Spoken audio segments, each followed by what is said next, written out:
वो पड़ोस में रहती थी और उनकी अभी अभी शादी हुई थी।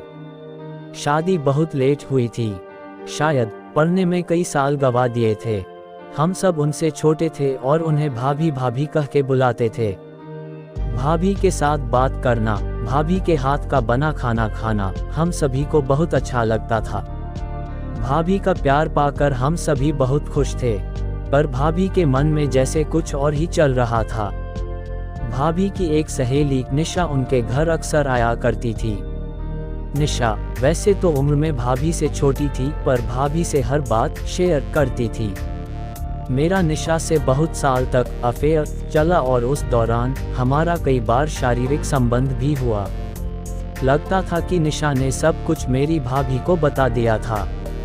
उन दिनों शायद भैया के काम में मशरूफ होने की वजह से भाभी खुश नहीं रहती थी। निशा से हमारी लव स्टोरी जान के भाभी मुझे बहुत चिढ़ाया करती थी। कई बार भाभी मुझसे पूछती थी कि निशा और मेरे बीच क्या क्या हुआ। उम्र में छोटा होने के कारण मैं शर्मा जाता था और बात पलट देता था, पर भाभी की यह बातें कहीं न कहीं मुझे बहुत एक्साइट भी किया करती थी। ना जाने कैसे धीरे धीरे मैं भाभी की तरफ आकर्षित होता जा रहा था। अब मैंने भाभी को फैंटेसाइज करना भी शुरू कर दिया था।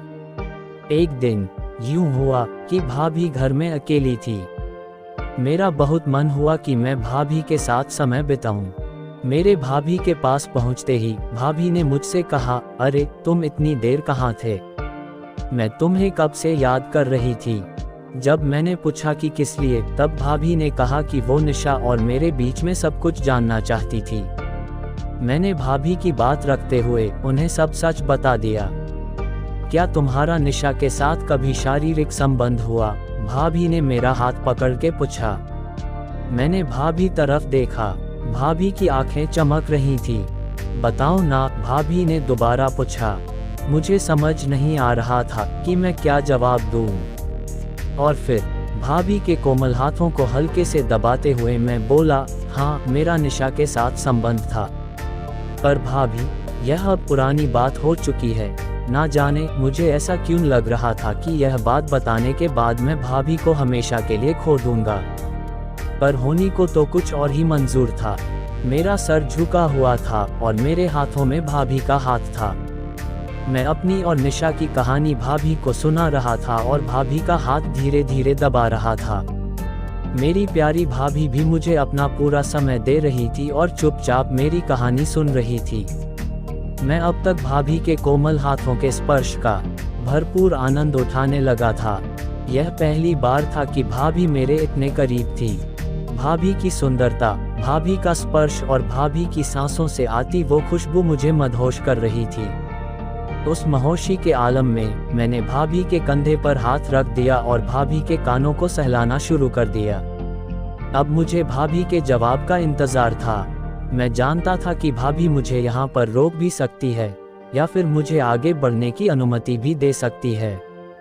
तभी भाभी ने धीमे से अपने गले से मेरे हाथ को दबाते हुए कहा, अभी नहीं, कोई देख लेगा तो। मैं जानता था कि भाभी की बात इसका मतलब है हाँ। फिर हम दोनों के बीच भी शारीरिक संबंध हुआ और अब तो हमेशा होता रहता था। अब तो आम बात थी, क्योंकि मेरा बड़ा भाई भाभी को समय नहीं दे पाता था और मैं हमेशा भाभी के साथ रहता था, तो भाभी को भी अकेला महसूस नहीं होता था, क्योंकि हम दोनों दिन भर साथ में रहते, सोते और घूमने जाते थे। हमारी जिंदगी अब ऐसी ही चल रही है।